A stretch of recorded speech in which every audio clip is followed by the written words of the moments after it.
tarde está muriendo en la ciudad y hay algo que no puedo evitar: llegarme con mi gente a disfrutar, donde un café se nos vuelve excusas para encontrarnos y ponernos a charlar. La misma mesa siempre tan genial y ese debate que no puede faltar, porque es ahí donde aprendemos, donde tratamos de entender la realidad. Y a vos que estás del otro lado, ¿qué esperás para sentarte con nosotros a disfrutar? Anda, servite una taza de café, porque esto es Café entre Amigos. La la la la la la la la la la la la. Muy buenas noches, bienvenidos a esta nueva edición de Café entre Amigos, Ana. Pero buenas noches, nuevamente hemos regresado Café entre Amigos. Después de unas vacaciones. 13 años, Ale. 13 años, qué 13 bueno. años al aire. Gracias por acompañarnos. El número 13 es buena suerte, ¿eh? Algunos dicen que es mala suerte, otros no, pero es buena suerte. Yo nací un 13. ¿Ha sido buena suerte para vos? Sí, buena suerte, seguramente. Sí. Muy bien. 13 años de este Café entre Amigos. Ha pasado tanta gente. Tanta gente, la verdad. Y hemos cambiado, digamos, hasta el formato, Ana. Y han pasado muchas cosas. Nos hemos transformado, ahora nos transformamos nuevamente con escenografía. Pero yo creo que eso es bueno, ¿no? En renovarse, en hacer cosas nuevas, en tratar de imponer nuevas ideas. Eso está bueno. Y que la gente participa, ¿no? Claro, y la verdad que para nosotros es muy gratificante, ¿no? El solo hecho de acercarse al programa, de tirar propuestas, de decir, me gustaría estar en tu programa, hacer cosas distintas, diferentes. Y este es el desafío de este año, ¿no? Claro que sí. Tenemos novedades para decir a la gente. Y sí, varias cosas nuevas, ideas, como dijiste. Seguro que de a poco lo van a ir descubriendo, ¿no? Ese es el propósito. Bueno, esta nueva temporada empezamos, Ale. Comenzamos, sí. Parece tarde, pero no creo que sea tan tarde, ¿no? Porque digo, empezar el año a esta instancia está bueno porque uno tiene con toda la energía y con nuevas ideas y además, como recién te mencionaba. Así que bueno, vamos a ver cómo comienza con el programa, Ana. Vamos a comentarle a la gente qué tenemos preparado para este primer programa de Café entre Amigos. Bueno, vamos a hablar de salud en este programa. Bien. Vamos a hablar de salud, vamos a hablar de hipertensión arterial. Tendrá que ver con el estrés. Estamos pasando por etapas difíciles, Ale, ¿no? Y sumándole la situación económica, ¿no? Por eso, etapas difíciles. Eso afecta mucho también, ¿no? Le vamos a preguntar al doctor Juan Pablo Peirón en un ratito cuando esté aquí en la mesa, así que vamos a estar hablando de hipertensión arterial, causas, síntomas, si es que tiene síntomas, y también cómo prevenirla. Bien, vamos a explicarle a la gente que es un micro, que no es inaugurado, por eso le estamos diciendo vamos que... Vamos a hablar de salud. De salud, sí, vamos a hablar de salud. Y la verdad que, bueno, al tenerlo al doctor Juan Pablo Peirón, para nosotros es algo muy gratificante, una persona que tiene amplios conocimientos, ¿no es cierto? Un cardiólogo muy reconocido en la zona. Sí, y también le vamos a decirle a la gente que si quieren consultar, también en la página de Café entre Amigos, si quieren hacer... En Instagram también. También, sí, alguna pregunta que quieran hacer al doctor, él, bueno, obviamente que está abierto a todas las preguntas. Este micro de salud me interesa mucho. Y esto está bueno porque hacemos cosas distintas, diferentes, ¿no? Muy bien. ¿Quién más, Ale? ¿Quién más? Tenemos más invitados. Tenemos más invitados, como siempre, nuestro amigo Adrián Vitali. Así es, Ale. Adrián esta noche va a estar hablando del Monseñor Enrique Angelelli. Una vida muy interesante, algunos lo conocerán, otros no. Esta noche vamos a estar hablando justamente con Adrián Vitali de este Monseñor que ha sido beatificado hace algunos días en La Rioja, beatificado como un mártir. Ya nos va a explicar Adrián muy bien de qué se trata. Y sobre también, la historia, todo, sí, ¿cierto? toda la historia nos va a contar. Bueno. Y también está Rodolfo Chango Casinelli, porque ha interpretado justamente en una película la vida del Monseñor Angelelli. Sí, aparte muy parecido, Ana, ¿eh? Muy parecido físicamente. Sí, físicamente muy parecido. Muy parecido. Nos va a contar cómo fue esa experiencia, ¿no? De estar en una película y, bueno, sobre la vida, sobre cómo personificó ese personaje. La creación del personaje y claro, que hayan convocado a él junto a otros actores. Ahí sabemos que ha hecho un casting y que quedó, así que muy bueno para Río Tercero, ¿no? Así es, muy bueno. Bien, vamos a ver cómo sigue el programa, Ana, ¿sí? Claro que sí. Bien, comenzamos con Café entre Amigos. Tras la pausa, comenzamos con este programa de Café entre Amigos.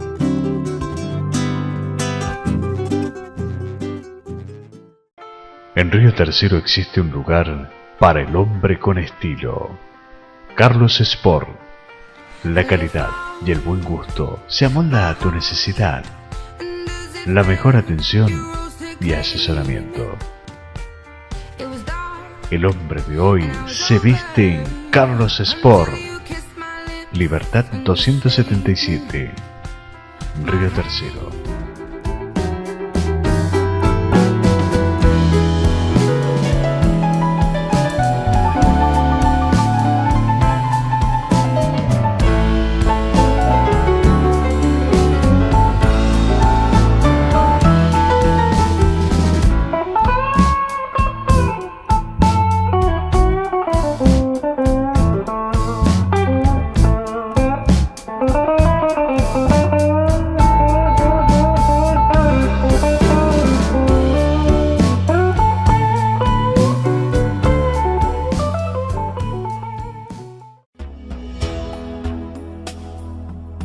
El proyecto educativo del Instituto Marcelino Champagnat se constituye en una propuesta generadora de una nueva escuela.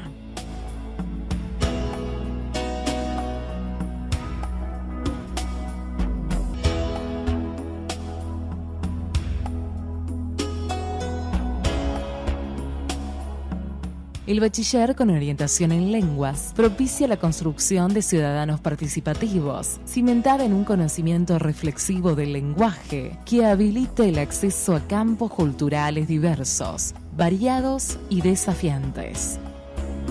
Asimismo, alienta la continuidad de estudios superiores y abre un camino hacia el mundo del trabajo y los negocios.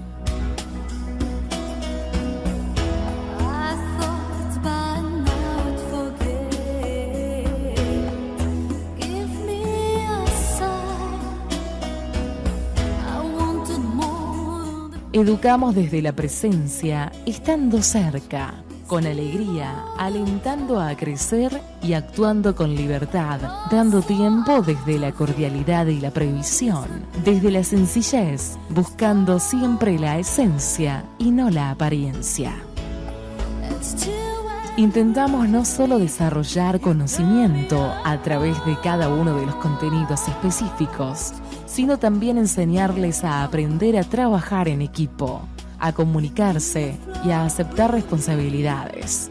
Trabajamos a favor de la participación y creatividad en el proceso de aprendizaje, ayudando a los alumnos a tener confianza en sí mismos. Consideramos al alumno como actor central en el proceso enseñanza-aprendizaje, asumiéndose como protagonista activo de su crecimiento educativo personal y grupal.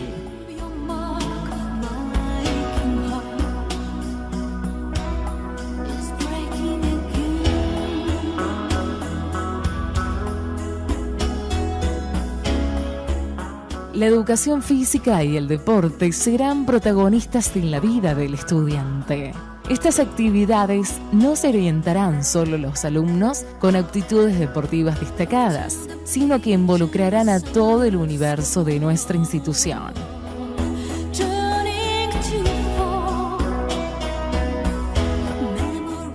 Desde la perspectiva docente, enseñar supondrá atender las inquietudes presentes y generar nuevas, promoviendo situaciones en las que los estudiantes puedan pensarse a sí mismos y proyectarse al futuro. Los viajes de estudios, salidas educativas y campamentos son excelentes medios para que nuestros jóvenes aprendan a aprender desde la vida.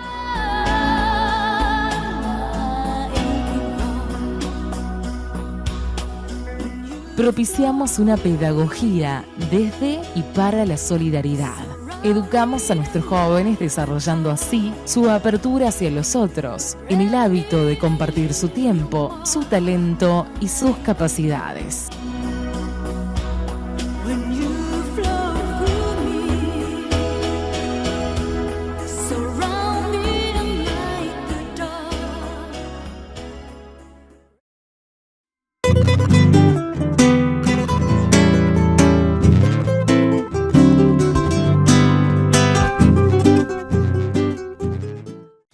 Bueno, primer bloque de Café Entre Amigos, y como ya lo anunciamos hace un momento, vamos a presentar a los invitados de hoy. Primer programa de Café Entre Amigos, están con nosotros Adrián Vitali y Chango Casinelli. ¿Qué tal? ¿Cómo están? ¿Bien? Muy bien, gracias por la invitación. ¿Cómo anda, gente? ¿Todo bien? Lindo, con un poco de humedad, pero bien.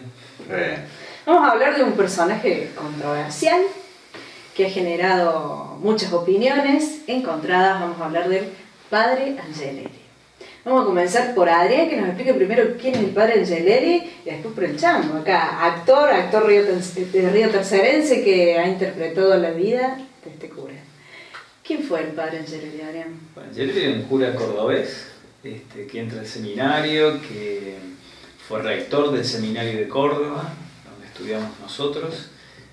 Luego fue elegido obispo y participó del Concilio Vaticano II, que fue un hecho histórico en la Iglesia, porque después del Concilio de Trento no se hizo ningún otro concilio, hasta que llega el Vaticano I, que duró poquito por la Guerra Mundial, la Primera Guerra Mundial, y después ya llega el Concilio Vaticano II. Todos cuentan que cuando termine el Concilio Vaticano II, que fue un concilio de apertura de la Iglesia al mundo, varios obispos, sobre todo del Tercer Mundo, se juntaron en las catacumbas e hicieron el pacto de las catacumbas, que la opción era la opción por los pobres, ¿no?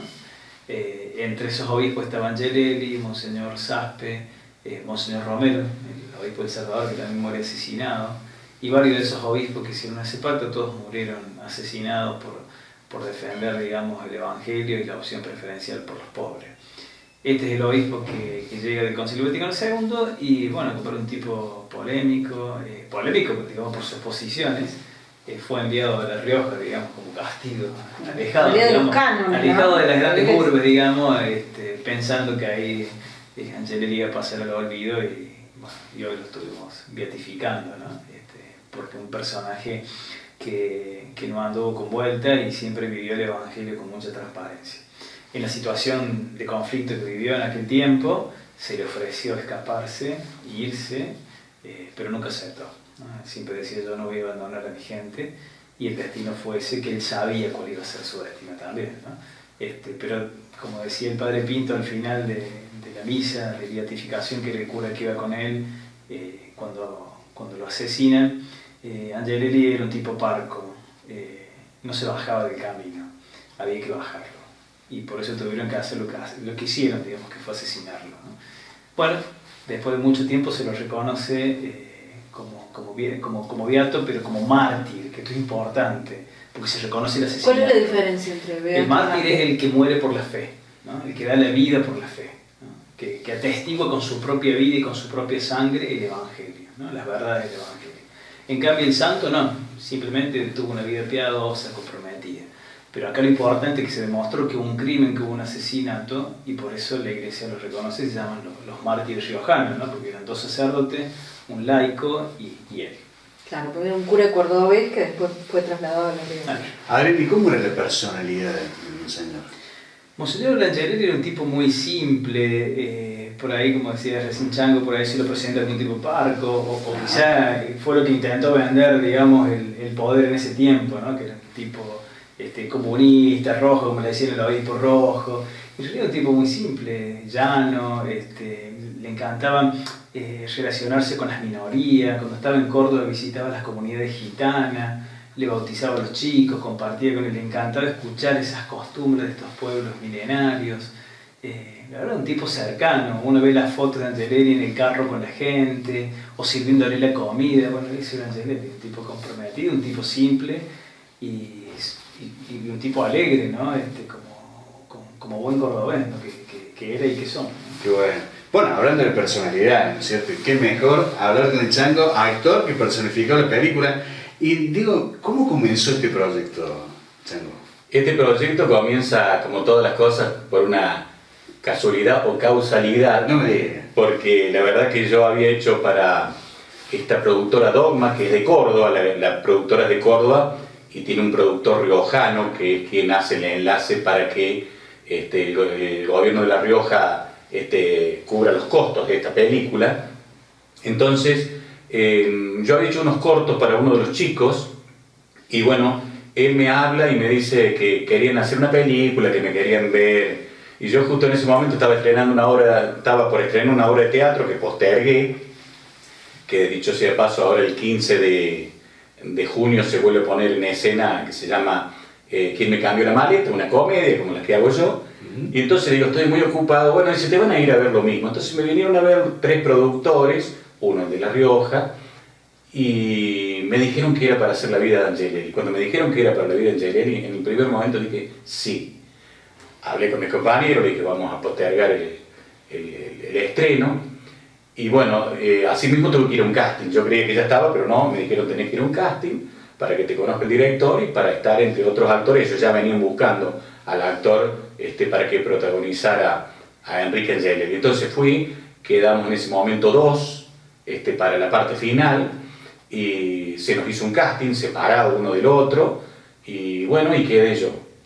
Y ahí entonces ya, una vez que quedé, me empecé a preparar para el personaje, leyendo, viendo documentales, todo lo que pude arrimar de información. Y ya cuando viajamos a La Rioja, en agosto del 2018, para filmar la primera parte, ya se había hecho una parte acá en Córdoba, que fue el Cordobazo, pues la película tiene una gran historia de esos años, ¿no?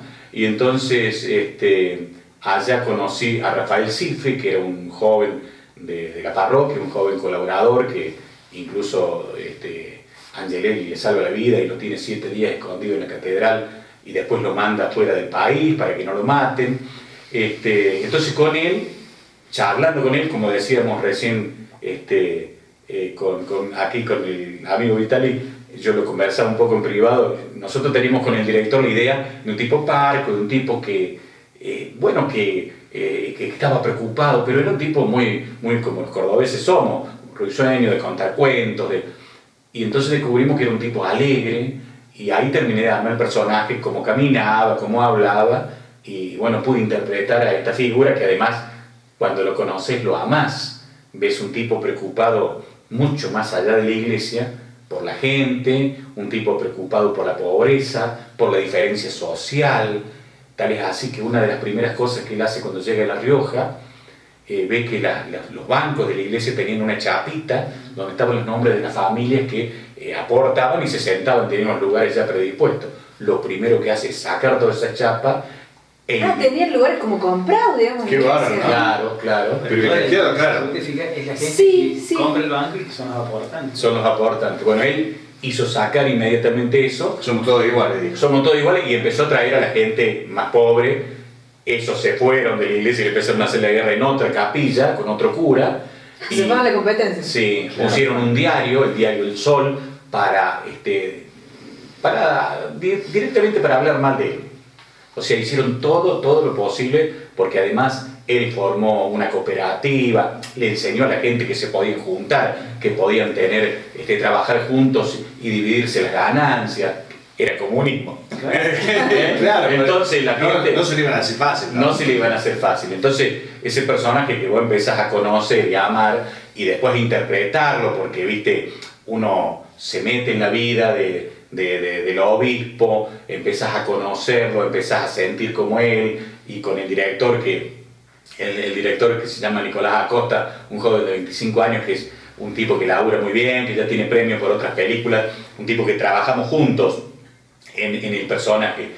Por ejemplo, una escena que si bien está guionada, entonces a ver cómo hubiera reaccionado ante cual o tal cosa, te dejaba esa libertad de poder crear, y después sí, obviamente se ensaya mucho, se filma muchas veces una escena, y hasta que queda, ¿no? Pero poder trabajar el personaje fue muy bueno, una experiencia inolvidable para mí. Qué gratificante para vos, ¿no es cierto? Pero como actor, es decir, tener la posibilidad de actuar en una película, ¿no? Sí, Inesperado, Chango, ¿no? Inesperado. Viste que yo soy un tipo grande, como dice Mirta Legrand, como si no lo supiera. Soy un tipo grande, entonces no estaba esperando una película. La verdad que estoy haciendo teatro, me gusta mucho hacer teatro, hago radio. Bueno, todo lo que tiene que ver con el mundo artístico. Te cae esta película y la verdad que es un regalo, porque uno no piensa que le va a llegar una cosa así. Uno acostumbrado a trabajar con un grupito de gente, a hacer todo uno, y vos tener 50 técnicos trabajando al lado tuyo, en una escena que haya 100 extras. A ver, Chaco, te conocemos como sos, estás constantemente en todos los detalles, como director, como actor, armar la escenografía, ¿Te dejaron hacer algo? Nada. No me digas. No toques nada. Vos querías mover la silla y había No, viste. Rarísimo, ¿no? Rarísimo, porque viste, vos decís, bueno, si esta silla la muevo, no, venga, arte, esto lo vamos a cambiar para aquel lugar. Es así, él me dijo, el director, dice, vos acá no tenés que hacer nada, vos tenés que preocuparte. Inclusive me decían, dice, si vos tenés problemas de concentración, porque obviamente en un set de filmación hay mucha gente trabajando, hay mucho movimiento, luz, esto. Entonces hay un momento que hasta que se filma, vos estás con el director de actores armando el personaje, pero después cuando te sentás o estás en la parte del set, se demora un buen rato hasta que se filma, o entre corte y corte porque cambian una luz. Entonces me decía, ¿querés que te ponga unos auriculares? No, yo no me voy a salir del personaje. Y me podía abstraer de todo lo que pasaba, porque ¿viste? Vos te metes en eso y estás, y los otros trabajan y dan vuelta al lado tuyo, pero ni lo ves. Se trabaja como debe ser el Chango, ¿no es cierto? Sí, Hablando sí. en serio, digo, el actor se concentra en lo que tiene que hacer y punto. Y punto. Sí, además, un profesionalismo, un trabajo, vos imagínate, tenés director de cámara, tenés los camarógrafos, tenés director de cámara, director de actores y director general. Productores generales, productores de cada cosa, la gente que se encarga de la comida, la gente que se encarga del vestuario, es mucha gente trabajando.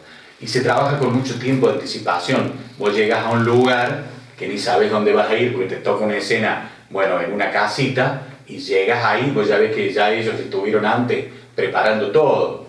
Entonces, viste, uno ve el trabajo. Yo, por ejemplo, no estuve yo en la filmación del Cordobazo, pero vi lo que se filmó. Que una parte creo que se filmó en Olivo, en Cativo, buscando un lugar, porque van buscando diferentes lugares que den con lo que ellos buscan, ¿no?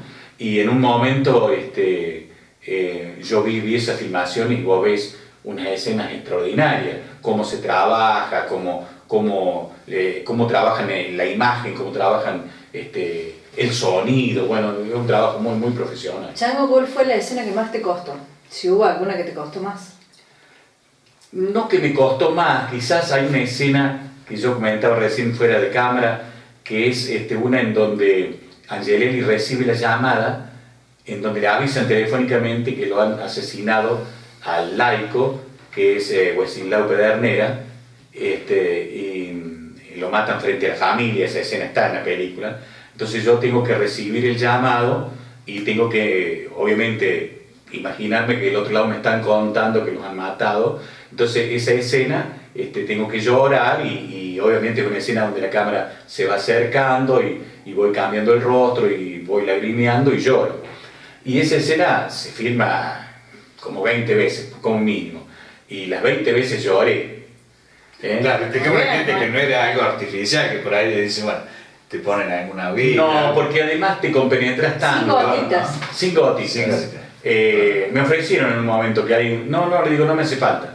Porque además no necesitan ellos que vos largues un llanto, sino que se noten los ojos que estás llorando pero cuando vos estás haciendo esto y vos estás tan metido en el personaje, es como natural, porque vos lo hablas con el director de actores y entonces él te dice, mira, le pasa esto, es el día de su cumpleaños, el día del cumpleaños de Angelelli. Cuando a él lo llaman telefónicamente, él viene, levanta el teléfono y recibe la noticia. Entonces él tiene que empezar, en el caso mío, tenía que empezar a hacerme la idea, a preguntar qué pasa, cómo fue, y después de colgar el teléfono y sacar toda la emoción que tenés adentro. La escena no es muy larga en duración, pero sí es muy sentida, es muy dura. Bueno, y esa escena se filmó en La Rioja y quedó muy bien, y después me dice el director, la vamos a hacer de nuevo. Así que se filmó en Córdoba de nuevo porque cambiaron una cuestión de continuidad, cambiaron un lugar de escena, y entonces se hizo de nuevo. Y vos sabés que yo tenía miedo que no me saliera igual, porque viste que cuando vos estabas haciendo eso y todo se había predispuesto, pero no me salió igual, me salió mejor. O sea que fue muy linda porque qué bueno. Yo ya la tenía tan incorporada esa escena, la había metido tan dentro de mí que fue como revivirla.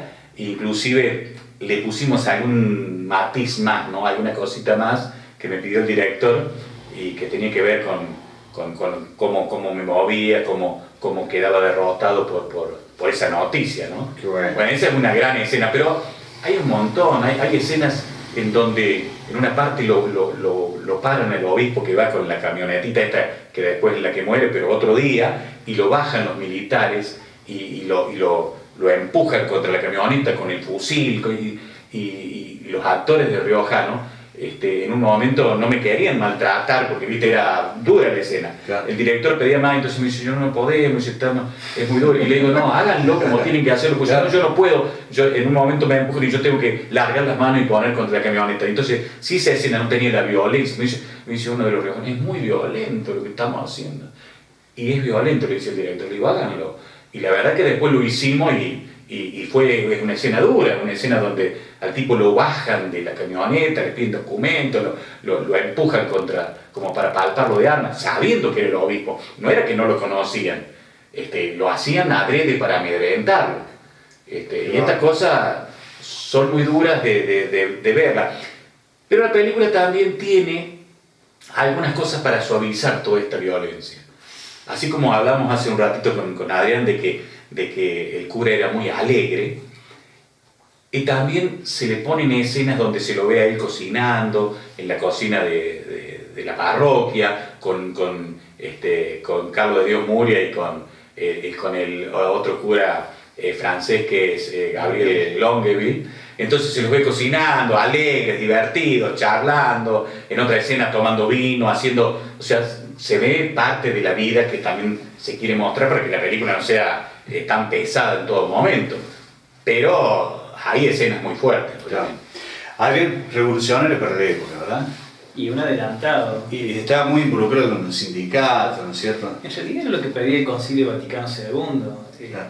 una iglesia que empezaba a abrirse, una iglesia que salía del podio de la verdad absoluta a preguntar dónde está la verdad, una iglesia que salía a comprender a los hombres, a integrarlo.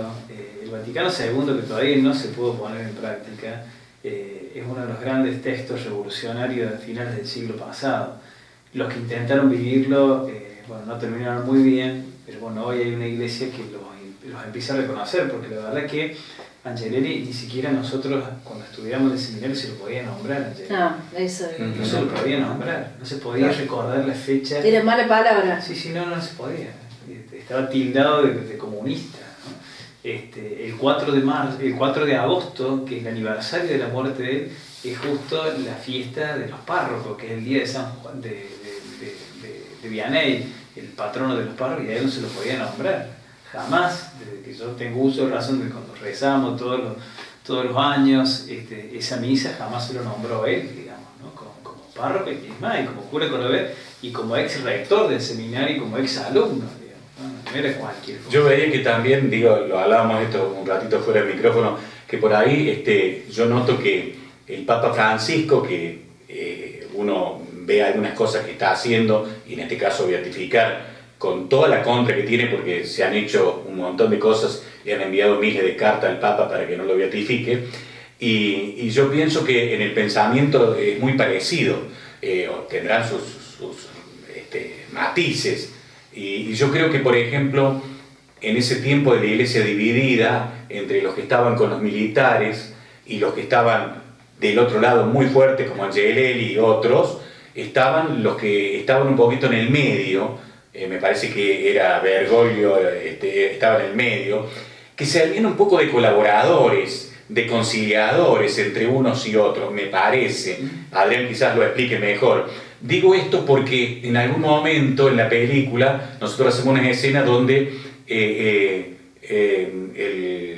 el obispo tiene que salvar a uno de los suyos y habla a uno de estos curas que estaba un poquito en el medio para pedirle que influya con un obispo para que lo salven. Entonces que había una especie de... Sí, de relación. De relación intermedia, ¿no? Sí. El tema es que, claro, Angelelli y la iglesia de ese tiempo riojana estaba toda estigmatizada. Por eso los curas que echaban de otros lugares, Angelelli los llevaba. Por ejemplo, estaba el padre Poyané, que era también los franciscanos, que es el que termina condenado por la toma en la tablada, bueno, que siempre se lo acusó como ideólogo. Estaba el padre, que yo lo conocí, un tipo fantástico, Arturo Paoli, un sacerdote italiano, muy amigo de Pablo VI, que si él siempre decía, yo me escapé de la condenación, dice, porque Pablo VI, que era su amigo íntimo, lo quiso hacer obispo, y él se vino al tercer mundo, ¿no? Y terminó en La Rioja, y después Angelelli le pide que se vaya, porque venía muy pesado, lo habían matado a 2 curas, lo habían matado a Wenceslao, y Arturo Paoli se va a Brasil, a las favelas de Brasil, y termina con el movimiento Sin Tierra, y murió a los 103 años, o sea, no hace mucho. Pero bueno, había una iglesia también comprometida, ¿no? Claro. O sea que esta beatificación sería un acto de justicia, ¿no? Yo creo que fue un acto de justicia, como decía el Chango, de alguien que yo siempre creí, vamos a terminar confirmando, que Bergoglio como jesuita, digamos, ¿no? Que la historia de los jesuitas son historias parecidas, ¿no? Cuando ves la película La Misión, siempre han sido expulsados, los jesuitas son una congregación de frontera, siempre de conflicto, porque no solamente lo reivindicó Angelelli, sino también a Monseñor Romero, que en El Salvador tenía, digamos, una escena muy parecida a la de Angelelli, de resistencia, y de los que lo querían y de los que lo odiaban, ¿no? Angelelli también, y aún se manifestó ahí, digo, en la misa que yo participé, la verdad que para mí fue como una especie de reconciliación también, porque lo que vi es que los pobres volvieron a misa, la mayoría eran pobres, era muy popular, digamos, ¿no? No estaba la oligarquía del lugar. Luego estaban los obispos de todos lados, y no sé si estaban todos, pero sí había mucho pueblo, ¿no? Te das cuenta de pueblo de adentro, como decía, yo soy un riojano de tierra adentro, ¿no? Lo que noté fue eso, y en Punta de los Llanos, donde él muere, que fue el lugar mucho más popular, que comenzó con una pequeña cruz, y después hizo una capillita, ahora se va a hacer una casa de retiro, que realmente el territorio riojano, árido, y los cactus, bueno, ahí se hizo la misa y creo que fue la más linda de todas. Y un detalle, en este mártir, digamos, de la iglesia, de esta iglesia contradictoria, ¿no? Que la iglesia que lo condena después lo termina beatificando, ¿no? No había estampitas. Un santo muy polémico que me encantó, no había estampitas. No se comercializó Angelelli. Qué bueno. Porque era la iglesia de los pobres, y como saben que era el obispo de ellos, no se necesita, ningún tipo de símbolo para reconocerlo ni recordarlo. Pero fue un detalle, porque algunos me habían pedido que llevara Ya va a salir algo vivo que... Bueno, estamos a tiempo. Estamos a tiempo.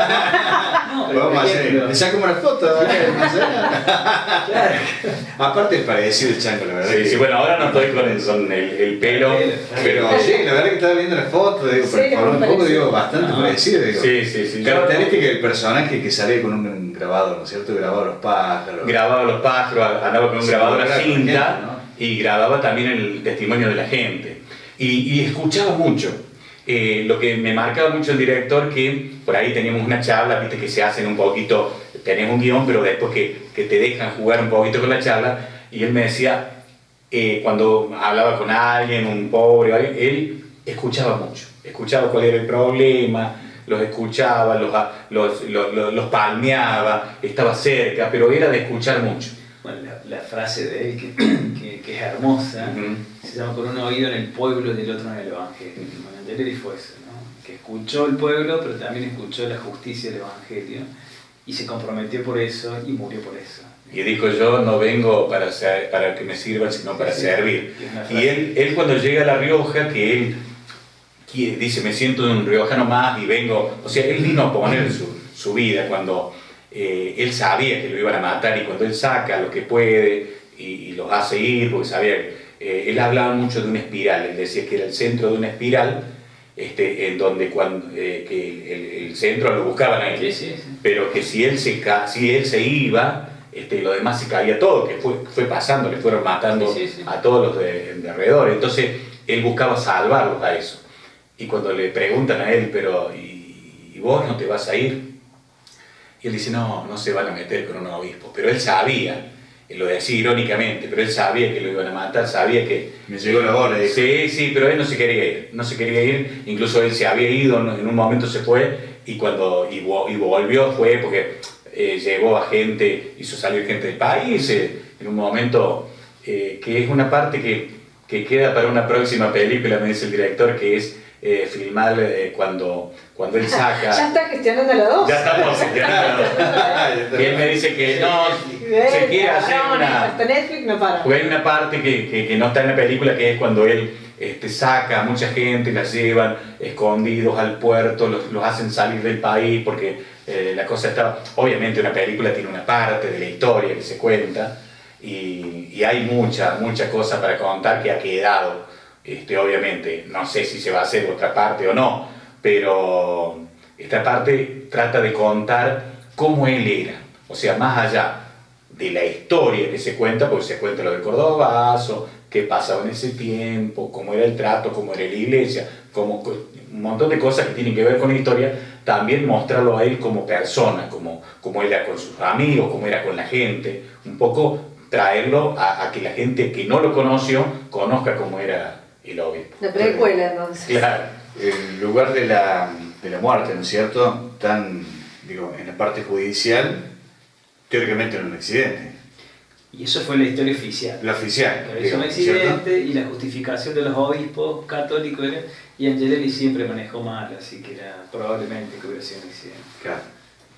Parte de final, ¿no es cierto? La muerte. ¿Cómo fue, Chango? Sí, bueno, la muerte, o sea, hace... Nos van a matar, estamos contando toda la película. No, porque además, no les voy a contar el final, pero todos saben que muere.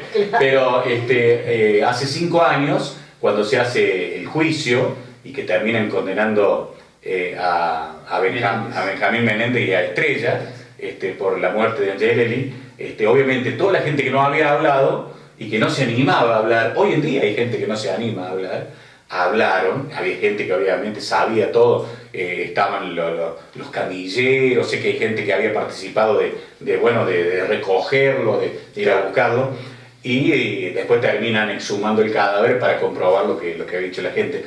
En La Rioja, según yo entiendo por la gente que ha hablado, cuando él murió todo el mundo sabía que lo había matado, lo mataron, cuando dijeron murió en un accidente, dijeron lo mataron, todo el mundo sabía, pero bueno, había que probarlo, y se probó. Y obviamente eso ya, porque si no, no podían haber hecho esto de la identificación por Martín. Por Martín, claro. El abogado que yo viajé, que es amigo, esas cuestiones coyunturales de la vida, que es Gerardo Batistón, que trabaja para el Ministerio de Derechos Humanos de Nación, es el que buscó los testigos. Y él me contaba eso. ¿Cómo les costó hablar? Aún después de 40 años a la gente le costaba hablar. Todavía la gente tiene miedo. Bueno, y a partir de eso pudieron armar el juicio, porque no había testigos. Entonces tuvieron que buscar, y todavía estaba la monja que lo había limpiado en la morgue a Angelelli, estaba en España y no quería hablar. Entonces hasta convencerla que pudiera hacer una videollamada. Bueno, el padre Pinto tuvo que buscarlo a Formosa porque estaban cansados de venir, que es más, nos trataban como de culpables ellos, los testigos, porque siempre intentaron amedrentarlos. Esto viene de hace 40 años. Bueno, y así pudieron construir todo este relato. Se muestra el crimen a Angelelli, la condena de Menéndez y de Estrella, que era, digamos, el responsable de la base de Chapicán, la base militar. Chango, ¿sabes cuándo podemos ver la película? No, la verdad que no. No sabemos, ojalá que sea pronto. La gente del cine tiene otros tiempos muy distintos a los nuestros, pero estamos a la expectativa. Yo le decía al director que quería traerla a Río Tercero y que viéramos la posibilidad. Me dijo que sí, que la vamos a traer, pero me parece que también va por otro circuito, ¿viste? Ellos la presentan mucho en los festivales de cine, hay un montón de pasos que siguen y que son ajenos a nosotros. Yo espero que sea este año, pero la verdad que no lo sé. No sé si va a ser este año o va a ser el año que viene, porque en realidad son otros tiempos muy distintos. Yo sé que ellos ahora, no sé en qué festivales, pero ya me han dicho que la película va a participar de diferentes eventos, y entonces después recién es como que sale a la luz.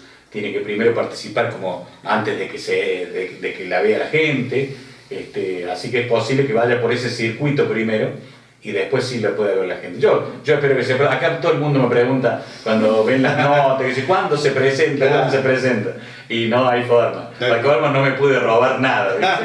No hay forma de que pueda traer imágenes, la guardan bajo 7 llaves. y no se puede ver nada. Sí, el avance que estamos viendo. El avance sí, es lo único que se puede ver, pero es muy poquito eso, obviamente, de la película, pero creo que la película es muy linda, cuenta mucho. Yo creo que el que conoció la historia un poquito, leyó algo, va a encontrar en la película esta cosa de ratificación de lo que ya sabía, y el que no lo conoció nada, que no sabe nada de la historia, va a conocer una historia muy rica de alguien que, mucho más allá de la fe, trabajó por los pobres. Y yo creo que eso es fundamental. Un tipo que hace 40 años estaba preocupado por las mismas cosas que hoy y que luchaba para que la gente fuera más igual. Él trataba a todos de iguales, y esto por eso estaba muy mal visto. O sea, que sublevaran a los negros, como le decían allá, que los hiciera pensar, les molestaba mucho, ¿no? Y que los organizara, ¿no? Que los organizara, que los armara en cooperativa. Hay una parte muy importante que es cuando, en la historia, cuando Menem hace campaña, Carlos Saúl, para ser gobernador, diciendo que había un latifundio de unos terrenos que habían quedado en La Rioja, que murieron todos y quedaba ese terreno para el Estado. Entonces, Angelelli tenía unas cooperativas armadas, y ¿qué quería? Que se repartiera entre las cooperativas parcelas para que la gente trabajara las tierras. Entonces Menem recoge eso y le promete al pueblo que va a hacer eso. Y había otro grupo que decía, no, las tierras no se les pueden dar a esos tipos que no las van a hacer producir, no saben, no tienen plata. Esas tierras tienen que quedar para gente que ya tiene, para que ellos hagan producir, hagan trabajar y rindan. Había esas dos cuestiones. Entonces, Menem hace toda la campaña, gana la gobernación, y cuando manda el proyecto, sale el Congreso, que era para los terratenientes las tierras. Entonces Menem le había prometido a Monseñor Angelelli que él, si salía, porque él dice, pero mire que allá le van a sacar la ley y le van a querer dar la... No, dice, yo si sale esa ley, yo la veto. Yo les prometo, antes de ser gobernador, que esa tierra es para la cooperativa. Cuando sale y viene la ley, va a verlo a Angelelli y a Menem y le dice, usted me prometió que le iba a vetar. Y dijo, no puedo. El pueblo se ha pronunciado a través de sus representantes. Qué raro. Dios mío. No cambian las cosas. Así que todo igual. Nada. Sí. Bueno, gente, gracias por venir. Gracias, Chango, por venir, y la verdad que es muy rica la historia. Nos vamos con las imágenes de la película. Sí. Poquito que hasta ahí. Bueno, gracias por la invitación, y bueno, cuando se estrene la película le vamos a Sí, contar. claro que sí. seguro vamos a estar ahí. Claro que sí. Gracias. Muchas gracias. Continuamos con el programa, ya venimos.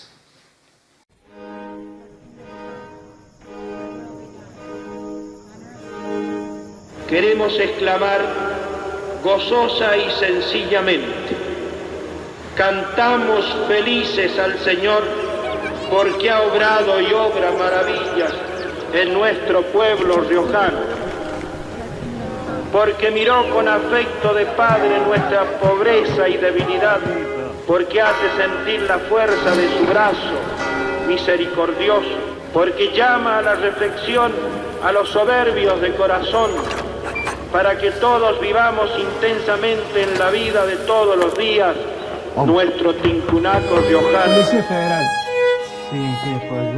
Las anotaciones que tomó en Chamical sobre la muerte de Carlos y Gabriel nunca aparecieron.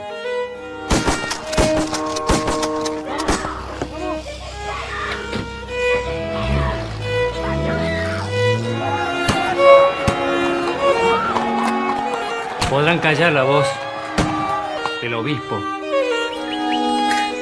Podrán callar la voz de este sacerdote. No se pase de vivo, obispo, ¿eh? Bájenlo. Pero jamás Baja del auto. podrán callar la voz del Evangelio. Se vienen tiempos jodidos.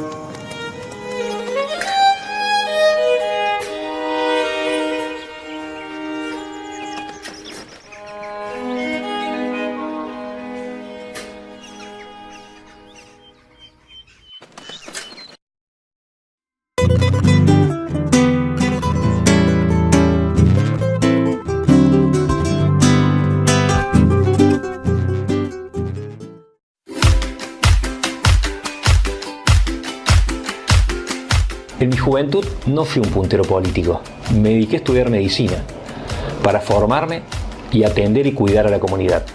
Esto es lo que vengo a ofrecerte. Capacidad de trabajo, compromiso, responsabilidad para tratar de resolver tus problemas. El que tenés con la vivienda, con la inseguridad, con la falta de trabajo, con la salud. Pienso estar dispuesto las 24 horas, como es mi ADN de médico, para protegerte y cuidarte. Con tu apoyo y el de todos, vamos a transformar a Río Tercero. El 2 de junio, acompáñanos. Vamos todos juntos para poder. Juan Pablo Peironi, intendente. El 2 de junio, Botaca Cicero 3. Todos por Río Tercero. Daniel Pereira Vidrios. Colocación de vidrios, policarbonatos, biselados, enmarcaciones de todo tipo, presupuestos sin cargo, obras en general. Daniel Pereira Vidrios. Belgrano 337. Consultas al 03571 433 950. Daniel Pereira Vidrios.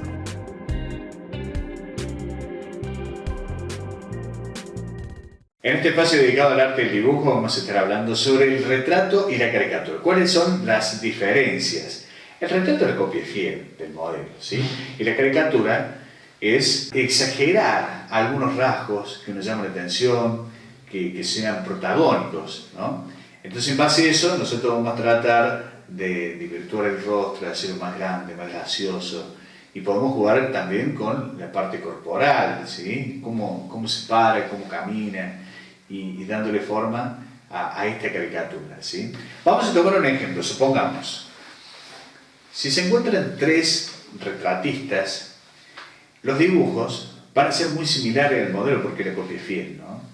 Pero en cambio, si son caricaturistas, los dibujos van a ser diferentes, porque el modelo depende de la óptica que tenga el caricaturista o cómo lo mire o su estilo, los dibujos van a ser distintos. Esto juega un poco, ¿no?, la ironía de la caricatura, y está bueno esto. Si a vos te interesa aprender a dibujar caricaturas, retratos, historietas, el desafío es fácil. En 8 horas vas a tener la posibilidad de aprender a dibujar y a ser un artista. Vamos a aprender en este curso que voy a dictar el boceto, cómo se realiza la caricatura, cómo se realiza el retrato, ¿sí? Las bases del dibujo para que puedas realizar este tipo de dibujo, que es el humor gráfico. Vas a aprender a dibujar y vas a tener la posibilidad de dibujar la caricatura a tus conocidos, amigos, profesores. Este es el desafío. Así que te invito a que si te interesa aprender a dibujar, te espero aquí en Garibaldi 36, en Galería Huizocar, en local 8, o si no te podés comunicar al teléfono que figura en pantalla. Los cursos son limitados, son cupos limitados, y vas a tener la posibilidad de aprender a dibujar humor gráfico, caricaturas, historietas. Así que bueno, te espero. Si te interesa, reserva este espacio.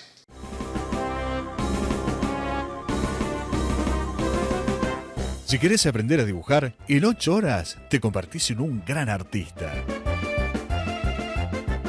Retratos, caricaturas, historietas, creación de personajes. Dale, animate a aprender a dibujar. En taller de dibujo para adultos. Roche Humor. Son cupos limitados. Reserva tu lugar a este número de teléfono: 155 79 690. Garibaldi 36, Galería Huizocar, local 8. Trae lápiz y papel y te convertirás en un gran artista.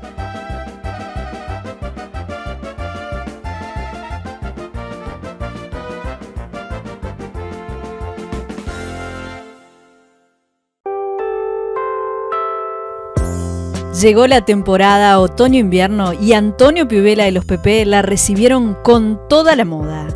Visita las vidrieras en el Paseo Shopping. Antonio Calzado para hombres. Piubela Calzados y carteras para damas y jovencitas.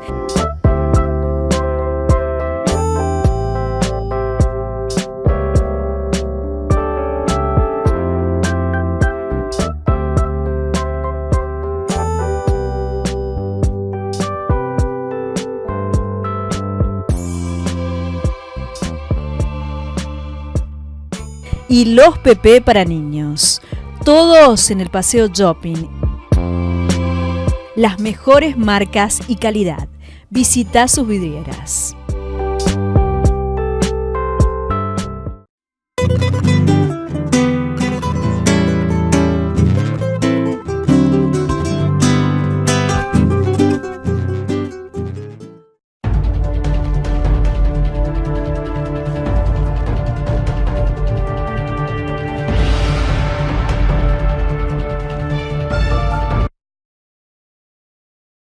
Seguimos con Café Entre Amigos y es momento de hablar de salud. Esta noche vamos a hablar de hipertensión arterial. Así que le damos la bienvenida al doctor Juan Pablo Perone, cardiólogo. ¿Qué tal, doctor? ¿Cómo está? Muy buenas noches. ¿Todo bien? Sí, perfecto. Bueno. Creo que con la presión bien, a pesar de todo. Bien. Es un buen aliciente. Sí, bien. Un gusto, la verdad. Bien, doctor, vamos a empezar por el principio. Se habla de que muy temprana edad empieza esta enfermedad silenciosa, ¿puede ser? Así es, así es. La verdad que la hipertensión arterial, además de ser una enfermedad silenciosa, es una enfermedad muy dañina. Y lo peor de todo, que al no dar síntomas la gente no se da cuenta. Es una enfermedad que poco a poco, mes a mes, te va deteriorando las arterias, y este deterioro de las arterias hace en el tiempo generar un deterioro en los distintos órganos blancos, que son ni más ni menos los lugares en los cuales estas arterias perfunden la sangre, y al irse ocluyendo poco a poco por placas de ateroma expensas de esta historia vieja de hipertensión arterial, la disminución de la irrigación de los distintos órganos termina indefectiblemente con un daño de órgano blanco, que al fin y al cabo es lo que nos preocupa y es lo que tratamos de prevenir con que le digamos al paciente precozmente que es hipertenso y si es hipertenso que tiene que hacer para corregirlo. Los porcentajes de hipertensión arterial, de presión alta, que vamos a decir cuáles son los valores de presión alta para que la gente sepa, tener presión alta en general, salvo grupos muy puntuales, es tener más de 140-90, más de 14-9. Y en algunos grupos de pacientes, que pueden ser los diabéticos, de los pacientes renales crónicos, aquellos que están en diálisis o que tienen daño renal crónico, la presión se dice que tiene que estar un poquito más baja, tiene que estar hasta 135-85. Es decir, se tolera mejor el pronóstico en los pacientes renales y diabéticos con presiones más bajas, y en el resto de la comunidad el tener 140-90 es normal. Y en los pacientes añosos, por encima de los 80 años, se tolera como normal, después de un estudio publicado hace poco, como presión normal hasta 160-90.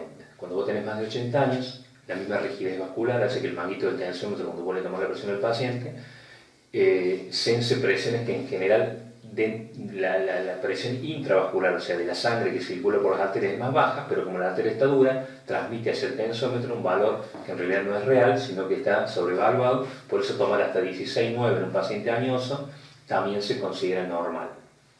Por lo tanto, tenemos en general como presión normal 140-90, en los renales crónicos y diabéticos hasta 135-80, y en los pacientes añosos por encima de los 80 años hasta 160-90. Si vos tenés más de esos valores, cuyo diagnóstico se hace únicamente con el manguito del tensiómetro, solamente el componente del manguito, esta es la forma de hacer diagnóstico. ¿Cómo se hace? Por dos controles, uno ahora, otro a los 2 minutos, separados estos dos controles una y otra vez por 48 horas, o sea, 2 controles una vez, 2 controles otra vez, separados por 48 horas, y fuera de una situación que genere estrés, que genere ejercicio previo, que genere ingesta de sustancias que generan vasoconstricción, como es haber fumado un cigarrillo antes de la toma, haber tomado 2 o 3 cafés antes, haber tomado mate, haber corrido, haber discutido, o sea, una situación que genere alguna de las causas que en forma reactiva pueden provocar un aumento de la presión transitoria. Esas causas tienen que dejarse de lado. Entonces, cuando el paciente viene a la consulta o va a un servicio de enfermería o donde vaya a tomarse la presión, se tiene que sentar, tiene que estar 5 minutos tranquilo, estirar su brazo, siempre la mano, tiene que estar a la altura del eje del corazón, nunca ni más arriba ni más abajo para tomar la presión. Bien, ¿derecho o izquierdo es lo mismo? Cualquiera. La presión puede ser diferente, hay 15 minutos de diferencia entre los dos brazos por la angulación que tiene la arteria subclavia.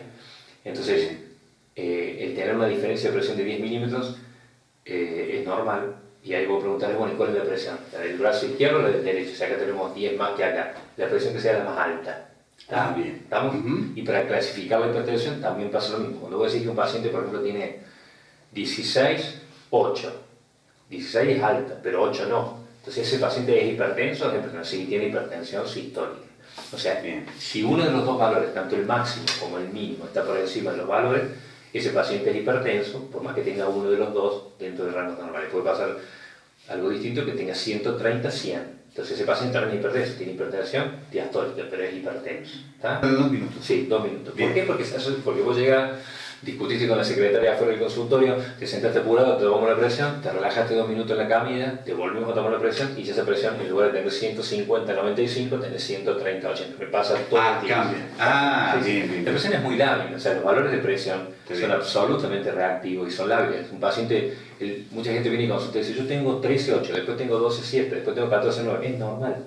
Tener variabilidad dentro de los valores normales es normal. Que vos ahora estás conmigo y tenés 12,7. Te levantás, te vas a abrir la puerta, miraste para afuera por llover, te pusiste nervioso porque dejaste las ventanillas bajas del vidrio y aumentó a 3,5, 8,5. Viniste acá, tu mujer se cayó bajando la escalera y se rompió el taco, te pusiste más nervioso, tenés 14,9. O sea, puede que 12,7, 13,8 va a oscilar. Permanentemente. Y vos cuando un paciente le hace diagnóstico definitivo y lo tratas, vos decís que el paciente está bien tratado cuando tiene el 80% de los registros normales y un 20% alterado. Eso se hace con un estudio que se llama MAPA, que es monitoreo ambulatorio de la presión arterial, que no es ni más ni menos que un tensiómetro que se coloca en el brazo y se lleva a la casa un día entero y se trae el otro día. Te toma 100 veces la presión y si vos tenés de los 100 registros 80 normal y 20 por encima de lo normal, se considera que el tratamiento es óptimo. ¿Qué te quiero decir? Que es normal que la presión pueda aumentar transitoriamente. O sea, si vos tenés 20% de registros que están por encima de 14,9, también es normal. Ahora, si vos tenés el 80% y 20 normales, ahí no. ¿Está? Bien. Y vuelvo a esto de la toma de la presión porque es importante. Cuando uno se toma la presión, siempre el brazo tiene que estar a la altura del eje del corazón, de donde está el corazón. Si vos pones tu brazo más alto, la presión va a estar más baja. Va a estar 15 milímetros más baja. Y si vos la presión, el brazo lo pones para abajo, va a ocurrir lo contrario. Entonces, el brazo siempre tiene que estar a la altura del corazón. Doctor, antes se consideraba que la hipertensión arterial era una enfermedad de la gente grande. Ahora hay cada vez más chicos que sufren este problema. Te digo los valores. Por ejemplo, en los pacientes por encima de 40 años, el 28% son hipertensos. Las personas por encima de 40 años, hay un 28% de registros de hipertensos. Por encima de los 50, el 44%. Por encima de los 60 años, los 65 para ser exacto, el 60% de las personas son hipertensas. Mirá los valores que tenemos. De cada 10 personas que tienen más de 65 años, hay 6 que son hipertensas y 4 que no lo son. Y algo más con respecto a la toma, perdona porque es importante. Sí. Tuve el fin de semana, el otro fin de semana, nos juntamos médicos, 50 médicos, 3 veces al año y presentaron un trabajo, un subgrupo de la SPRINT, que es un estudio que se hizo en Estados Unidos, que demostró que cuando vos insuflas mucho el manguito le generas hipertensión. ¿Qué significa? Mira lo que te digo para los enfermeros que toman la presión o para ustedes mismos se toman la presión entre ustedes, porque es muy fácil tomar la presión. Cuando vos le tomás la presión a un paciente, vos le estás tomando la presión directamente, le tenés que poner la mano en el pulso para ver cuándo desaparece el pulso. Desde el momento que vos estás insuflando, desaparece el pulso. Cuando desapareció, te fijas en el valor que tenés en ese momento, tenés que insuflar 20 milímetros más. Suponete que se cortó el pulso a los 13, le insuflas hasta 15, 16, y después empezás a bajar para registrar el valor. Hay muchos que inflan y lo llevan a 25. Le apretan tanto el brazo al paciente que le generan dolor. Y en forma reactiva el paciente hace hipertensión por el dolor. Bien. O sea, el dolor también le puede afectar. Claro, el dolor genera mucho hipertensión. Entonces, nunca hay que inflar el manguito, inflar hasta que te explote el brazo de dolor, porque pasa eso muchas veces. Sí. Entonces, hicieron un estudio y mostraron que si vos insuflas más de 30 milímetros, el manguito por encima de cuando cae la presión del pulso, o sea, cuando vos estás insuflando, vos estás apretando, llega un momento cuando apretas, desaparece el pulso, que es el pulso braquial, que es el pulso que tenés en el dedo mayor, Bien. Aquí. Lo palpas siempre con los 3 dedos, nunca con este porque este tiene pulso propio. Si vos pones podés no tener pulso y sentir un pulso, pero es el pulso de este dedo. Este tiene pulso. Hay que poner estos 3 dedos. Poner los 3, te tomas el pulso. Cuando desapareció porque estás insuflando, ahí insufla 30 minutos más. O sea, si llegas a 12, lo llevas a 15.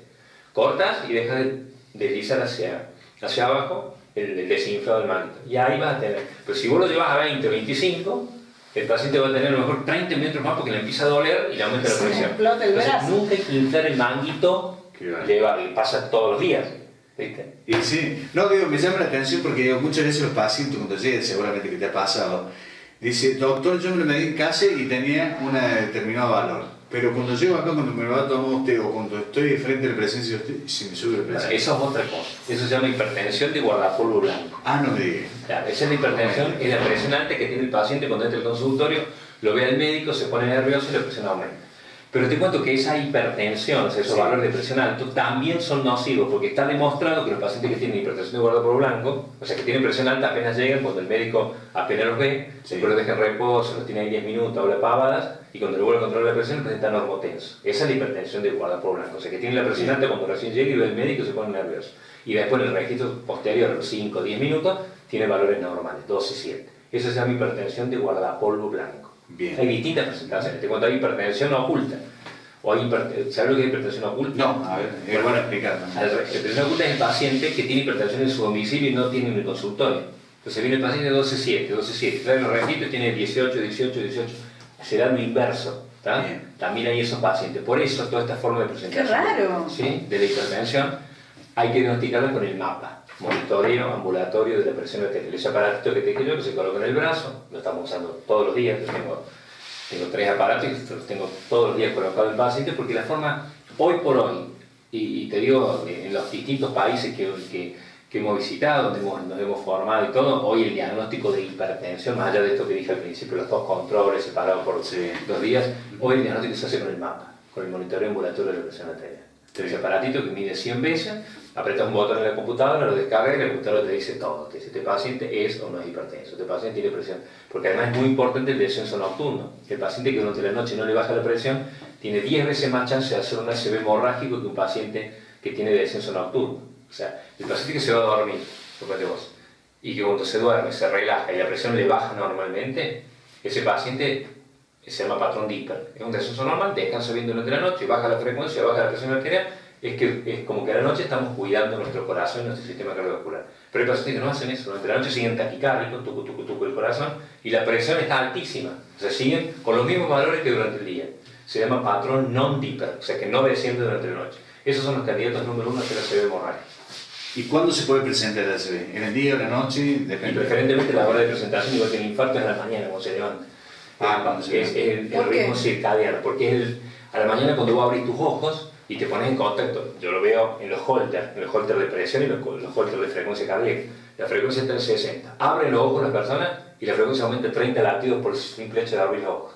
El ponerte en contacto con el medio que te rodea, con el entorno, genera una descarga adrenérgica, se descarga de adrenalina y las distintas catecolaminas y noradrenalina, que hacen que las arterias se contraigan, comienza a aumentar la frecuencia, comienza a aumentar la presión. Entonces los episodios, en los momentos en los cuales con más frecuencia se dan los ACV, los infartos, en la mañana temprano cuando el paciente se levanta. Puede ser, doctor, que es contraproducente o negativo el solo hecho de despertarse, levantarse, porque llega tarde al trabajo, entonces se levanta rápido. Eso puede ser también. Eso indudablemente también influye. Si vos te levantas tranquilo, tenés música hawaiana y te levantas. Ahí me diferencia. Es otra cosa, estás tranquilo, si te levantas con el despertador. Claro, te despertas. Llego tarde, me levanto. Todo influye, todo influye. ¿Cuál es la causa número 1 del infarto? ¿El estrés? ¿El estrés? No, casi, pero no. ¿Qué sería? Estuvieron los pacientes, estuvieron más de 2 millones de pacientes evaluados en un montón de estudios multicéntricos. Los pusieron todos juntos y dijeron, bueno, ¿cuál es la causa número 1 que provoca infarto? O sea, que si vos tenés tal cosa, es más propenso a tener un infarto. Entonces todos empezaron a ser diabéticos, no. Ser hipertenso, no. Es una causa muy, muy alta, pero no es la principal. Tener el colesterol alto, no. Fumar, no. Ser gordito, no. Estar sedentario, no hacer actividad física, no. ¿Saben cuál es? La depresión. La depresión. Sí, la causa número 1 del infarto es la depresión. O sea, entre los deprimidos, no solamente los deprimidos severos que están con toma de medicación, sino los pacientes que sufren un grado de depresión, por mínima que sea, es la causa número 1 de infarto. ¿Por qué se infartan las madres que cuando vienen le dicen se murió su hijo?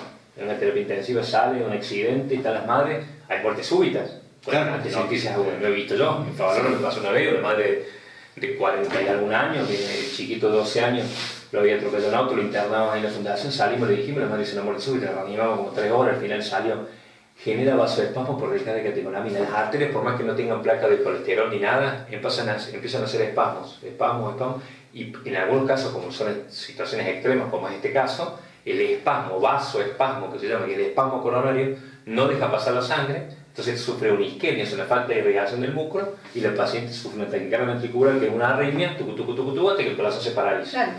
Bueno, esas son las causas de muerte súbita, cuando vos le decís, o al revés, puede pasar también, es más frecuente de la madre con los hijos, de la causa número, o sea, es lo que más se ve en noticias así drásticas, tremendas. Bueno, hay causas de muerte súbita y vos podés no tener placas de colesterol, o sea, no tener ninguna enfermedad de la arteria, pueden ser arterias normales, pero la excesiva descarga de catecolamina, o sea, de esta adrenalina y noradrenalina que generan espasmo arterial, te puede provocar un infarto y una muerte súbita. Por eso digo que, vos me decís, ¿por qué a la mañana? Porque el pico de secreción de catecolamina es por la mañana. ¿Cómo prevenimos Bien. la hipertensión arterial?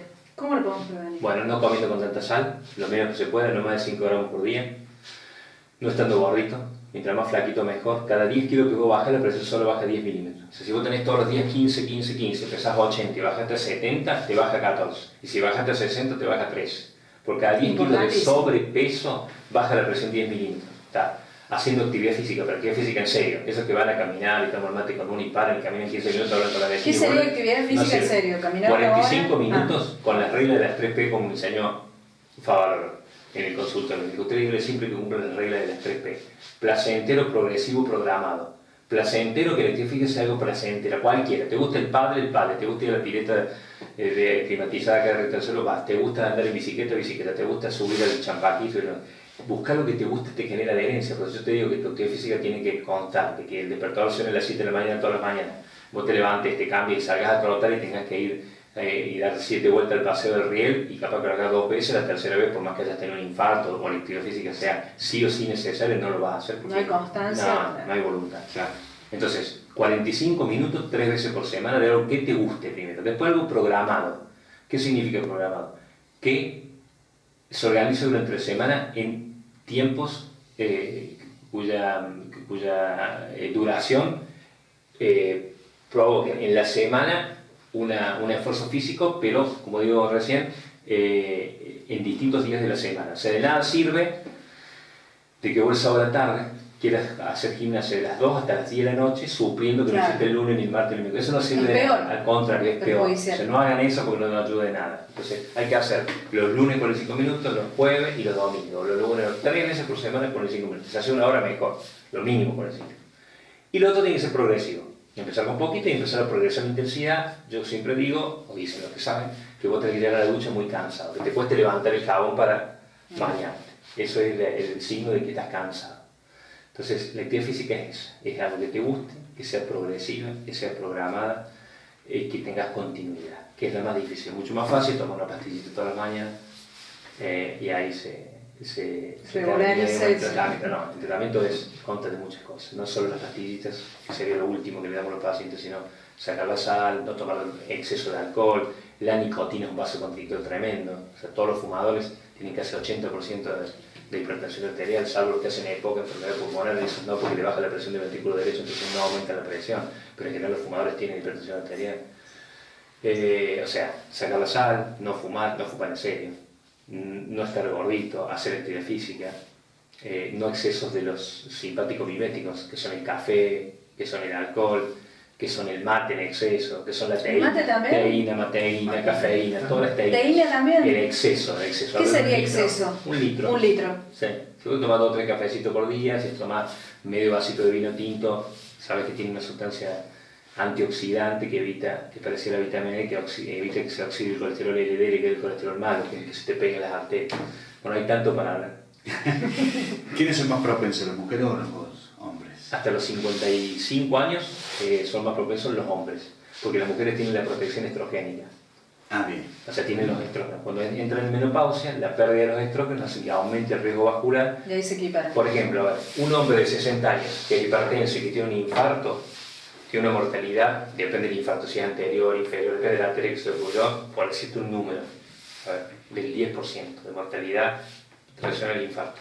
El mismo paciente, el mismo infarto, pero solo porque es mujer, tiene 3 veces más de riesgo de complicación. Cuando vos perdés los estrógenos son una gran protección para la mujer en cuanto a la enfermedad vascular, ¿no? Y por ahí la diferencia en las mujeres que son más bajas la presión que el hombre. Siempre es más baja. Siempre es más baja. Por esa razón también. Sí, hay varias cosas que hacen que las presiones en las mujeres sean son contextuales, todo un tema anatomofisiológico que hace que las presiones arteriales en las mujeres, fundamentalmente en las épocas de juventud, hablo hasta los 40 años, siempre en general la presión es más baja, pero eso no es igual en los pacientes añosos o cuando pasan los 65 años, porque el mecanismo estos que llevan a lo que se llama rigidez vascular, que es el endurecimiento de las arterias, hace que los valores tensionales se igualen y después ya no es característico de los sexos, pero sí en la juventud. Doctor, ante situaciones límite, descubrimos un paciente, ¿no es cierto?, un familiar con presión alta, 18, 20, ¿qué hay que hacer en ese momento? Más allá de llamar a la ambulancia, llamar al médico. Mientras menos hagas, mejor. Bien. Yo tuve un compañero, te voy a contar una anécdota. Yo tuve un compañero en Favaloro que lo echaron de la residencia porque le provocó una ACV a un senador formoseño que llegó con 17 días de presión y le puso una Dalat sublingual. Eso es lo que no se hace. Primero que la presión, eso que la gente anda desesperada. ¿Qué sería? ¿Una pastilla? Una pastillita. Una pastilla de anacalde que se pincha con una aguja y le saca el contenido y le vacía las gotitas debajo de la lengua. Supone que era para bajar. Es para bajar. Sí. Eso genera una vasodilatación reactiva que hace que la presión baje raudamente. Y el organismo tiene un mecanismo de defensa contra la hipertensión. Se vasocontrae. Dice, che, la presión está alta, nos vasocontraigamos. Entonces genera disminución de la luz del vaso. Al disminuir la luz es un mecanismo de defensa. Si vos rápidamente le das medicación al paciente para que la presión baje, todos esos medicamentos lo que hacen es dilatar el continente, o sea, dilatar las arterias. Y se produce una disautonomía entre el continente y el contenido, entre la arteria y el volumen.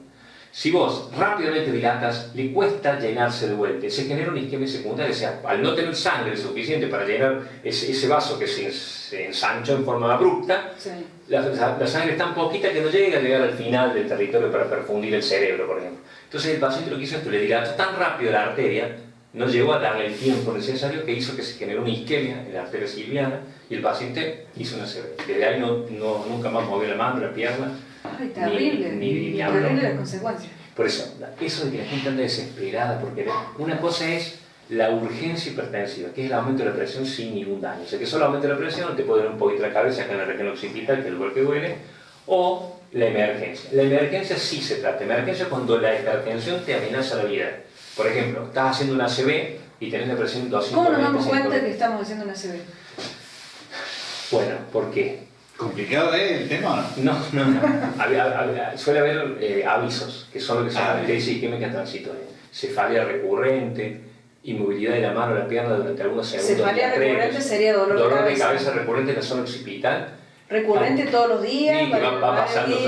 Ese día lo tuviste 5 o 6 veces, un dolor de cabeza que te explota la cabeza. ¿En qué parte de la cabeza? En general en la zona occipital. Ajá, bien, la nuca. Notas dificultad para hablar, que te dura unos segundos y se recupera, se te tuerce un poquito la cara y se recuperó. Querés, digamos, con la mano mover y notas que te perdiste fuerza, la pierna, no puedes mover bien la pierna, tenés dificultad para vibrar. Eso duran unos segundos y pasa, se llama crisis isquémica transitoria. Es transitoria y se vuelve a recuperar. Eso nos está advirtiendo que puede haber un infarto cerebral en este caso. Entonces, esas son advertencias.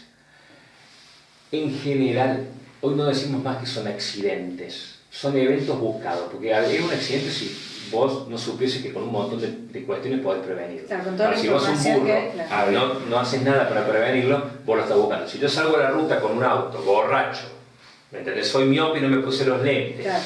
Llueve como loco y salgo a 200 y lo más probable es que choque. Claro, eso no es un accidente, sí. Eso es algo buscado. Bueno, en este caso pasa lo mismo. El ACV en pacientes con factores de riesgo múltiples, como son diabéticos, hipertensos, dislipémicos, fumadores, sedentarios, gorditos, familiares, entonces familiares, que tu padre o tu madre tuvo un infarto entre los 60 años, un infarto cerebral o cardíaco, eso es familiares, no que a los 90 años es una ACV, eso no se traslada. Bien. Es cuando vos tuviste un familiar en edades jóvenes, ¿está? Está bien. O factores genéticos, como te dije, antes de los 55 para el hombre, después de los 55 para la mujer por la pérdida estrogénica. Si vos tenés todos esos factores de riesgo y no te cuidás, fumás 3 a 2 cigarros por día y tenés 300 de colesterol, y sos un hipertenso que tenés todos los días 18, 19, 20, no caminas ni haces actividad física nunca, tenés un body mass index de más de 30, o sea, la relación entre el peso y la altura dividido 2 por encima de eso, un día sí que se los explico cómo es porque es interesante. Sí. Entonces, tenés todas estas cosas y no las corregís y algún día vas a hacer algo. La principal causa de muerte en el mundo es la cardiovascular, antes que el cáncer. ¿Está? Por lo tanto, y no solo la causa de muerte, sino la causa justamente de morbimortalidad. ¿A qué se refiere? Se refiere a todo lo que le pasa a un paciente por enfermedad cardiovascular más allá de la muerte, que es todo lo invalidante, es todo lo secuelizante. Terrible. ¿Está? Entonces, si después de un infarto, vos dilatás tu corazón, empiezas a fallar, caminás 3 cuadras, te falta el aire, 2 cuadras, te falta el aire, te querés peinar, te falta el aire, te duele el pecho, se te hinchan las piernas, la calidad de vida es horrible. El paciente cuando se ve y te cuenta, darle sillita de rueda con los familiares que al principio te dan bolilla, después caen menos, después te voy a aparecer solo porque ya ningún familiar se quiere hacer cargo y termina en un geriátrico y terminan abandonados, porque lo veo, hace 30 años que lo veo. Entonces es muy invalidante, no solamente porque te invalida desde el punto de vista motor, sino porque socialmente te invalidan, ¿verdad? Entonces no nos cuesta nada, no es tan difícil. Y además está demostrado, las curvas se separan así cuando vos bajas tu colesterol, bajas tu presión, se separan en cuanto a riesgo 100%, eso está demostrado. De las enfermedades, las enfermedades vasculares con respecto a la hipertensión y todo, las que más demostraciones han dado en cuanto a la prevención, con correcciones de los porcentuales, con P significativas y todo, la prevención cardiovascular, mucho más que otras enfermedades. Vos no podés prevenir el cáncer, salvo algunos factores de riesgo puntuales. El fumador, cáncer de pulmón, ¿tá? El paciente en contacto permanente con distintas sustancias, cáncer de esto. Pero hay cosas que se van a decir, ¿por qué este paciente tiene cáncer de colon? Hay algunos factores de riesgo, pero la verdad que no está directamente demostrado de que si vos los evitas no hagas un cáncer de colon o hagas un cáncer de páncreas. Acá sí, si vos no fumas, si vos no sos hipertenso, si vos estás flaquito, si haces actividad física, tenés tu colesterol normal, si sos diabético controlado de edad, es muy raro que hagas un evento vascular. Son los menos, por ahí me aparece un paciente. O sea que se puede prevenir. Se puede. Eso es bueno. Totalmente. Son buenas noticias. Bueno, doctor, muy interesante. Bueno, le vamos a decir a la gente que tenemos este micro, ¿no es cierto?, dedicado a la salud, y en este caso, la verdad que tenerlo aquí el doctor es algo muy gratificante, ¿no? Estaría bueno que nos mandes y que la gente para contestar preguntas y cosas por ahí. ¿Te parece que podemos después pasar de dirección de correo o un número de WhatsApp en el Facebook también. En Facebook, de algunas dudas con respecto al corazón, preguntas con respecto a la prevención o casos de los pacientes, así cosas conceptuales, ¿no es cierto? No que el paciente decir yo tomo, que o sea, consultas médicas no. Pero sí cosas que la gente por ahí tengan dudas, porque me parece que es un buen lugar para contestarle a la gente, hacerle participar. Está bueno. Sí, me encanta. Está bueno. Está bueno crear este espacio, doctor. Entonces, bueno, explicar a la gente que no es simplemente un invitado por este programa, sino que va a ser un micro. Así que bueno, muchas gracias por venir, doctor. No, es un placer, un gusto siguiéndolo a ustedes, orgulloso de presentar un programa que hace tanto tiempo y que la verdad que se ve tanto, el esfuerzo que significa hacerlo. La verdad que es un enorme mérito de parte de ustedes y estar hoy presente y con el acompañamiento de la gente no es poca cosa, ¿no? Bueno, gracias por venir. No, gracias a ustedes. Continuamos con el programa, ya venimos.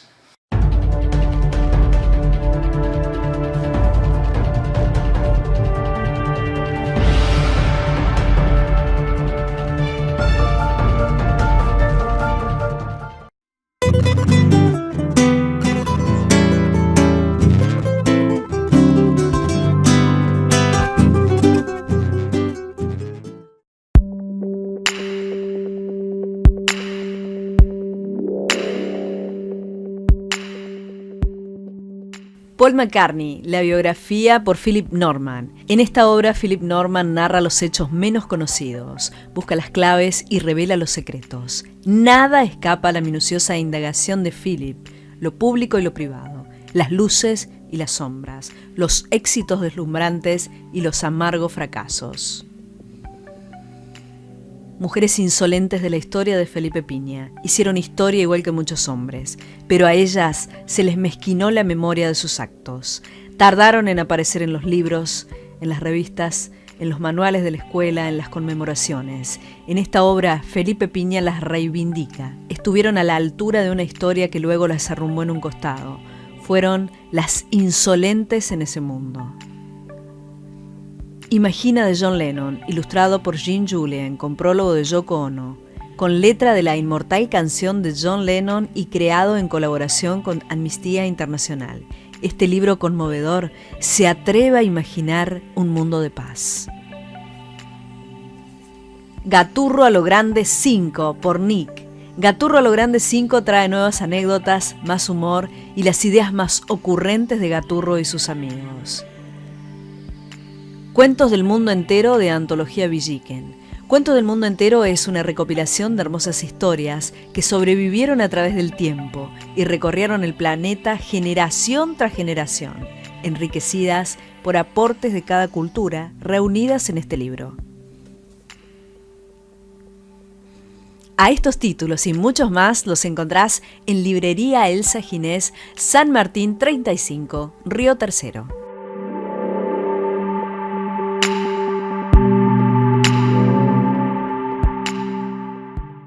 Abrimos este espacio dedicado a la literatura, como siempre, ¿no?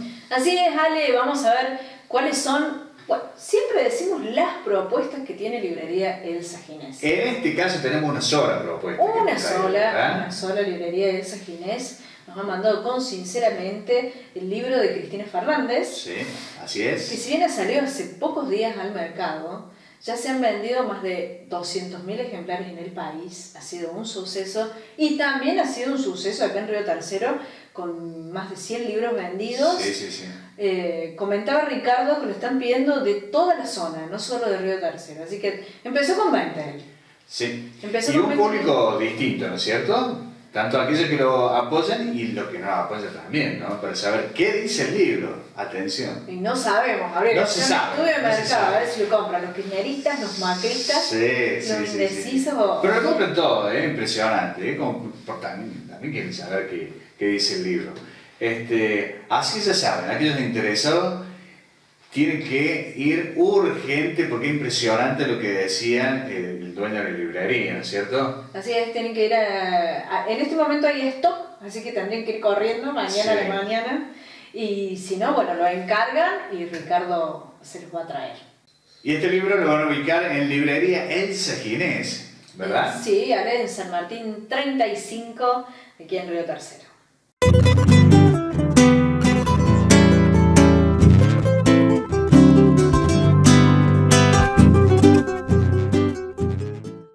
Muy bien, gente, llegamos al final del programa, de este primer programa del año 2019, ¿verdad? Año 2019, para nosotros 13 años. 13 años. La gente bueno, 13 años. Qué lindo, tantos años, ¿no? Sí. Recuerdo cuando estábamos pensando sobre el nombre, Ana, ¿qué nombre le podríamos Yo me idea. ¿Sí?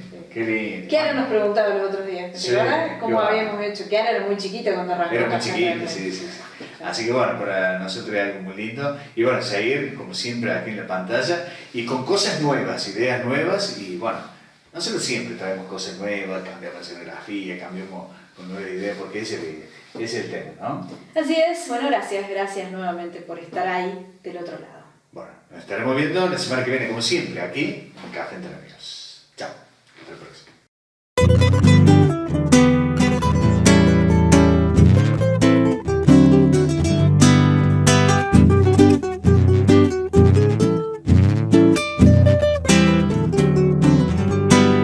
La tarde está muriendo en la ciudad y hay algo que no puedo evitar: llegarme con mi gente a disfrutar, donde un café se nos vuelve excusas para encontrarnos y ponernos a charlar.